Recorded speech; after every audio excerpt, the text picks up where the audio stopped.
नमस्कार। कभी सोचा है कि एक ही चीज को दो लोग देखें और दोनों को कुछ बिल्कुल अलग नजर आए? आज हम एक ऐसी ही पुरानी कहानी से धारणा और ज्ञान के 3 जरूरी सबक सीखेंगे। कहानी का नाम है नाशपाती के पेड़ के 3 सबक। तो चलिए सीधे कहानी के दिल में उतरते हैं, एक पहेली के साथ। एक पेड़ है और उसे देखने वाले हैं 3 राजकुमार, पर तीनों की सच्चाई एक दूसरे से एकदम जुदा है। आखिर ऐसा कैसे हो सकता है? चलिए इसी उलझन को सुलझाते हैं।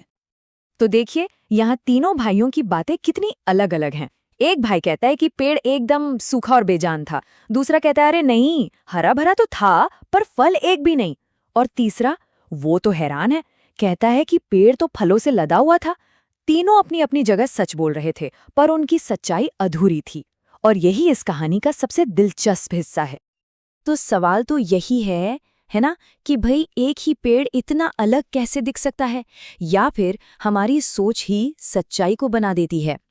इस बड़ी बहस की जड़ तक पहुंचने के लिए हमें कहानी की बिल्कुल शुरुआत में जाना होगा। तो कहानी शुरू होती है दक्षिण के एक बहुत ही समझदार राजा से। वो अपने बेटों को सिर्फ किताबी ज्ञान नहीं, बल्कि दुनिया देखने का कह सकते हैं, एक गहरा नजरिया देना चाहते थे। तो इसके लिए राजा ने एक टेस्ट तैयार किया। ऊपर से देखने में तो बड़ा आसान था, पर अंदर से बहुत गहरा। उन्होंने अपने बेटों से बस इतना कहा, जाओ, दूर एक नाशपाती का पेड़ है, उसे देखकर आओ और बताओ कि वो कैसा है। सुनने में तो आसान लगता है ना? पर असली खेल कुछ और ही था। राजा के निर्देश बड़े सीधे साधे थे। हर बेटे को अकेले जाना था, और वो भी 4-4 महीने के गैप पर। असल में सारा का सारा राज इसी समय में, इसी टाइमिंग में छिपा था। उन्होंने हर बेटे को पेड़ देखने भेजा, लेकिन जानबूझकर अलग अलग मौसम में। और यही वो बात थी जो आगे चलकर सब कुछ बदल देगी। तो जब तीनों राजकुमार अपनी अपनी यात्रा पूरी करके लौटे, तो राजा ने सबको दरबार में बुलाया। सबको लगा कि बस एक छोटी सी रिपोर्ट देनी होगी, लेकिन जैसे ही उन्होंने बोलना शुरू किया, दरबार में तो मानो बहस का अखाड़ा ही बन गया। सबसे पहले वो राजकुमार बोला जो कड़ाके की ठंड में, मतलब सर्दियों में, पेड़ को देखकर आया था। उसके लिए तो सच्चाई सिर्फ एक ही थी। लेकिन दूसरा राजकुमार जो बाहर के मौसम में, यानी वसंत में वहां पहुंचा था, वो इस बात से जरा भी सहमत नहीं था।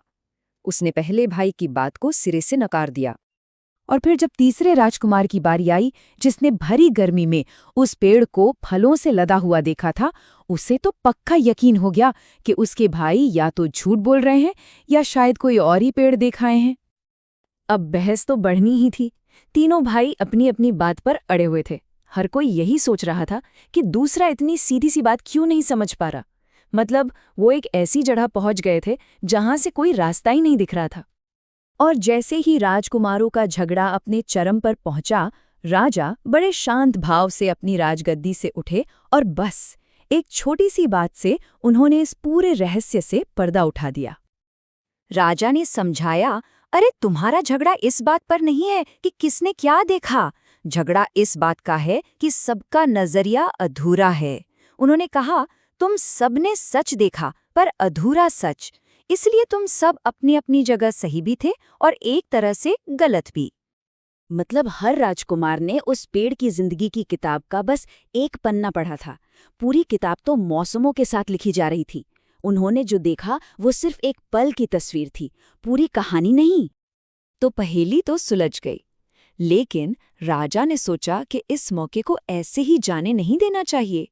उन्होंने इस पूरे अनुभव का इस्तेमाल अपने बेटों को 3 बहुत ही कीमती सबक सिखाने के लिए किया। ऐसे सबक जो जिंदगी भर उनके काम आने वाले थे।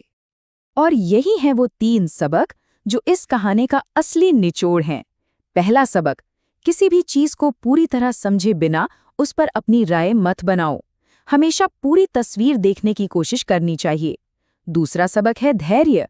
जैसे पेड़ के मौसम बदलते हैं, वैसे ही हमारी जिंदगी में भी उतार चढ़ाव आते हैं। बुरे वक्त में हिम्मत नहीं हारनी चाहिए, क्योंकि अच्छे दिन जरूर आते हैं। और तीसरा, और शायद सबसे जरूरी सबक, अपने विचारों को लेकर कट्टर मत बनो। हमेशा अपना दिमाग खुला रखो और दूसरों के नजरिए को समझने की कोशिश करो। लेकिन रुकिए, कहानी सिर्फ इन 3 सबकों पर ही खत्म नहीं होती, ये हमें एक और भी गहरे सच की तरफ ले जाती है, जो ज्ञान और विनम्रता के रिश्ते के बारे में है। तो कहानी का असली सार छिपा है विनम्रता में। जरा सोचिए, अगर उन राजकुमारों ने एक दूसरे से या किसी समझदार इंसान से सलाह ली होती, तो क्या वो कभी लड़ते? नहीं। ये मान लेना कि हमारा ज्ञान अधूरा हो सकता है, यही तो सच्चे ज्ञान की तरफ पहला कदम है। और आखिर में ये कहानी हमें संतोष का रास्ता भी दिखाती है।